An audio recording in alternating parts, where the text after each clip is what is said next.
Welcome, Sagittarius. This is Regina from Pacific Tarot, getting ready to do your November reading. This is a general reading. It will not resonate for all of you.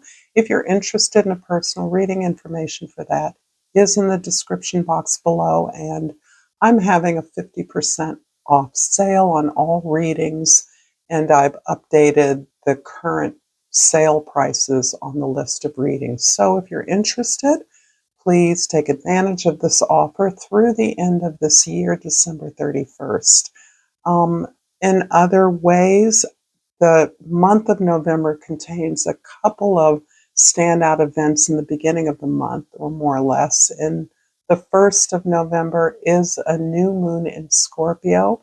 And then later in the month, the ruler of Scorpio, Pluto, moves into Aquarius for the next 20 years. So these are big changes that are affecting all of us. They're affecting our world. And there will be separate readings on those events, but I want to let you know that this is flavoring the energy of the month. Let's get started, Sagittarius, with your overall energy, the Two of Swords. You are in a position in November, and likely you're in this same position now of making a choice, making a decision about a critical juncture in your life. You have the pathway open to you in their different directions. You can continue on the path you've been on, or you can move in a direction that you intuitively feel is right for you. That intuition is also telling you to get more information, albeit you're aware that you are not going to have all the answers or details to this new path you are pursuing, you are choosing. There are a couple of things that are bringing up some anxiety about it. A, you're stepping into a place where you don't need to know the destination in order to understand that you're on the path that is your destiny. So you understand that you're choosing yourself a path that unlocks your potential, that gives you a shot at something that is extremely significant to your contribution to the world. However, there is anxiety about releasing a way of being that you have been, for many of you, all your life, or that you've been for a substantial amount of time, and what's going to happen to those who depend on you, those who rely on services, your presence that has been, you believe, supporting them. And that causes you a sense of anxiety, even guilt in some cases. You're working through this month. In the 10th house, the house of your social identity, the Three of Wands. I often call this the house where of how others see you, but there's more than one place for that. So this is you setting up the conditions for a new project, a new effort, perhaps your own business, a new uh, um, a new attempt at creating a vehicle for your own expression, your authentic expression. You're setting up something, you're looking for collaborators, you're looking for resources and ideas about things that others have done similarly as an outline, and you're putting out feelers in that regard. These can be connections with people you've worked with in the past. These could be new people who you've connected through something you're doing now, but you are setting up a model and you're in many ways waiting to get some feedback from the feelers you've put out there. In the first house, the Six of Swords, the first house is the way that you operate, the energy you're bringing to your daily perspective and activities. It's also a place where others perceive you from a place of your the way you show up. So this is the house of the rising sign. Quite often we see the rising sign before we see other aspects of a person. The Six of Swords shows what others are seeing and understanding from your consistent effort is your desire to find peace, your desire to move away from an environment that doesn't feel like a match, that doesn't allow you to show up. This can have to do with family, this can have to do with work, this can be a relationship. But you are in a place where you recognize that you can't make the contribution, you can't articulate your voice, your contribute to solving a problem from the place you're at. And you not only are seeking peace, but you're seeking acceptance of the necessity for this particular environment or condition. You're verging on understanding that somehow this situation is necessary to you moving to a more fortunate, supportive space. But you're still looking for that acceptance of the environment, who these people are, and your need for more. In the fourth house of your home, your family, your roots, we have the Eight of Wands. And this is a beautiful card that indicates all the feelers you're putting out there, in some cases, are the result of information that you've been receiving.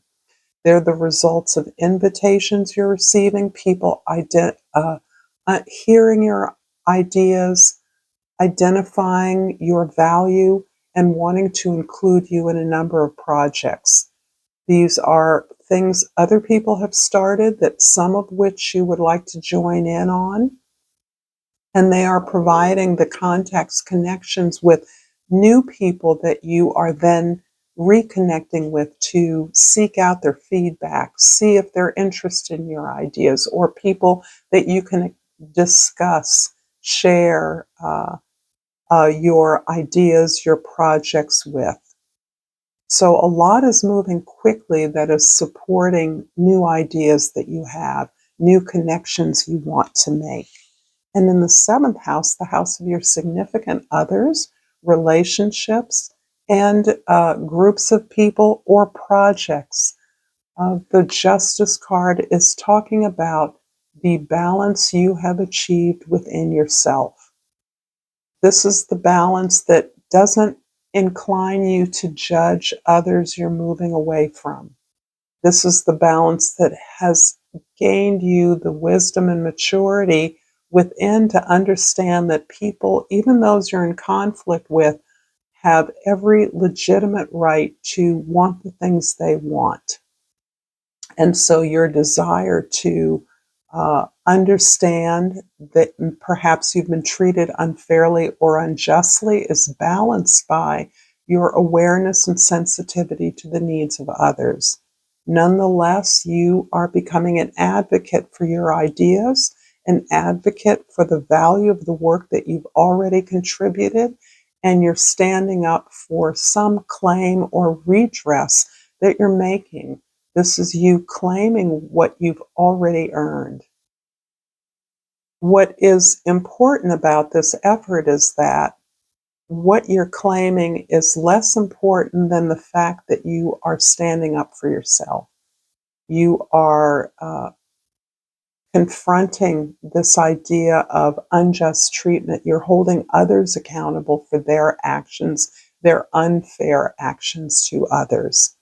And you're aligning yourself with others who have shared your experience. So you're not making this personal. This is really a focus on your transformation from victimhood to being empowered. And that's what is important, because this knowledge, this power you take with you into your ability to claim what you want in any relationship, in any project, in any environment. This is something you had to learn to do, to ask for what you want. And I hope that this reading is resonating for you. It is a full moon in Aries as I'm doing these readings, and I have to say that I'm incredibly impacted. I have some Aries in my chart, and I'm just feeling the cosmic energy. So if I'm stuttering or feel like I'm moving really quickly, I'm trying to follow my own advice. And I pulled happiness. I'm aware that being happy means that I'm on the right path. Interesting, because I do believe for you, Sagittarius, happiness is justice. That is something that is emerging from your authentic self, what you value, what you're willing to fight for, what you're willing to commit to. And I'm going to clarify the Six of Swords in the first house with the Six of Pentacles. Interesting, because the theme of justice is running through this pretty strongly. So that you are understanding the need to move on, to move away from a difficult situation. But this has helped you to look at all your exchanges of energy in a more equitable way.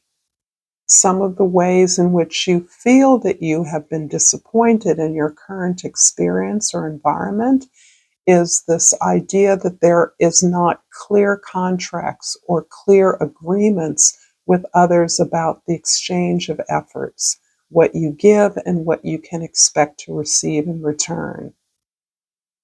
And you're really scrutinizing that. You're really understanding that getting to this is what's getting you to your sense of being treated fairly and respectfully in a situation. And when that doesn't happen, you're understanding that that is a failure of communication, among other things. But again, it goes back to this asking for what you want, not being afraid to ask for what you want, being intimidated into accepting what someone will give you because you don't think you can get anything else. And this is really a healing awareness that this is within your power. Your exchanges are something that you can negotiate. This is never set in stone, but it relies you to articulate your needs and your desires. In the fourth house, the Eight of Wands is clarified by the Eight of Pentacles. Interesting. So we're matchy-matchy here. I love the Eight of Pentacles. This card is all about committing to the work necessary to improve yourself, to develop yourself, and to improve your skills.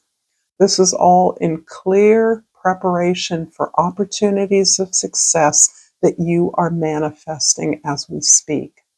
So you know that others bringing their resource, their ideas, their expertise, their connections to you is only setting the stage for the work that you are committed to. This is ultimately a commitment to yourself, being your best self so you can make your best effort. And there's no more that we can do than this, but this does take loyalty, a work ethic, consistency, discipline in a way that evokes this love and devotion to your craft, to what you do. You have considerable experience in some particular way, direction that you're working on. You have done a lot to invest in this area of your life. And this is prompting and helping you to set the stage for what it is you're about to ask for your vision. The justice in the seventh house is clarified by the King of Pentacles.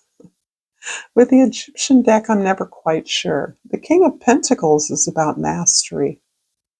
And this really is resonating quite beautifully with the effort that I see that you are making in your relationships, in your environments. You're focused on stability and security as a foundation.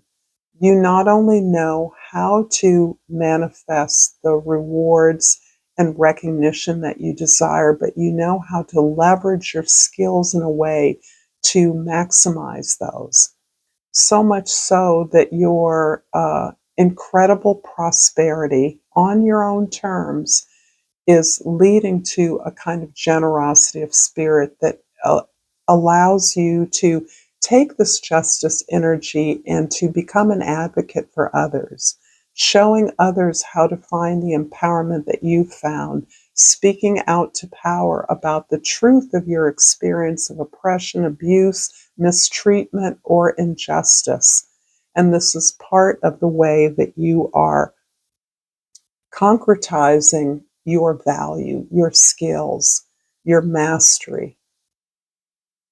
And the Three of Wands in the 10th house is clarified by the Two of Cups. There's a way in which, again, you are reflecting. You're reflecting on a possible new direction, and you're reflecting on the foundation for that.